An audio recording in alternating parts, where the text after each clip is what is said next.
দৰঙত স্বাধীনতা দিৱস উপলক্ষে ত্ৰিৰংগা যাত্ৰা, হাতে হাতে ত্ৰিৰংগা লৈ শান্তি সমদল উলিয়ালে বহু লোকে। দলগাঁও সমষ্টিত বাইক ৰেলী কৰিলে সকলোকে। আজি ৭৯ সংখ্যক স্বাধীনতা দিৱস।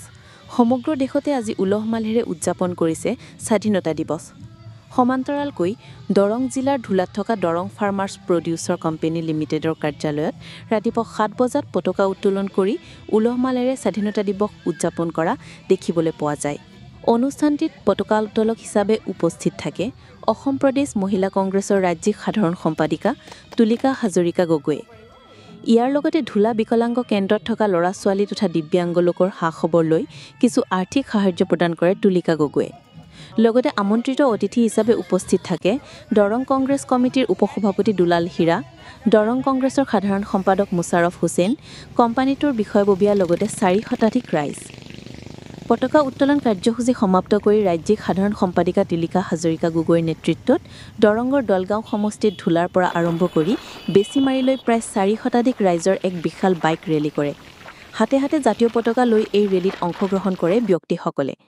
ৰেলীৰ শেষত দেশৰ বীৰ শ্বহীদসকলক উদ্দেশ্যি মূল্যৱান বক্তব্য প্ৰদান কৰাৰ লগতে দেশৰ বাবে আত্মবলিদান দিয়া বীৰ জোৱানসকলক স্মৰণ কৰাৰ লগতে সমগ্ৰ অসম তথা ভাৰতবাসীক দেশৰ মংগলৰ হকে কাম কৰিবলৈ আহ্বান জনায়। News desk report, news AE Assam. আজি ৭৯তম স্বাধীনতা দিৱস উপলক্ষে আজি আমাৰ দৰং ফাৰ্মাৰ্ছ প্ৰডিউচাৰ কোম্পানীত পতাকা উত্তোলন আছিলে। ৰাতিপুৱা পতাকা উত্তোলন ভাগ কৰি আমি বিকলাংগ এখন অনুষ্ঠান আছে, তাতে আমি সামান্য একেলগে সাহায্য এটি দিছোঁ আৰু তাতো অকণমান দেৰি ৰখিলোঁ আৰু মানুহখিনিৰ লগত কথা বতৰা হ'ল। তাৰপিছত আমাৰ এটা ত্ৰিৰংগা যাত্ৰা ৰেলী ওলালে। ধুলাৰ পৰা আমি টাংনি চাৰিআলি হৈ বেছিমাৰি হৈ আমি আকৌ ধুলালৈ আহিলোঁ। আমাৰ ধৰক ৪০০মান মানুহ যোগদান কৰিছে, পাৰ্টিচিপেট কৰিছে অনুষ্ঠানটিত। কিমানেই আছিলে আজি আমাৰ কংগ্ৰেছৰ উদ্যোগত নহয়, আজিতো ত্ৰিৰংগা যাত্ৰা সকলোৱে কৰিব পাৰে। কংগ্ৰেছৰ উদ্যোগ বুলি কোনো কথা নাই। আজি আপুনিও পাৰিব, ময়ো পাৰিম, সকলোৱে কৰিব পাৰে।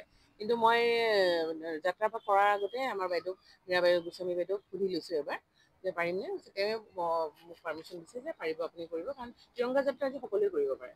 কিমানজন মানুহ আজি ১৫০খন বাইক আৰু মোটামুটি ১০-১৫খনমান গাড়ী, ৪০০মান মানুহ হৈছে টোটেল।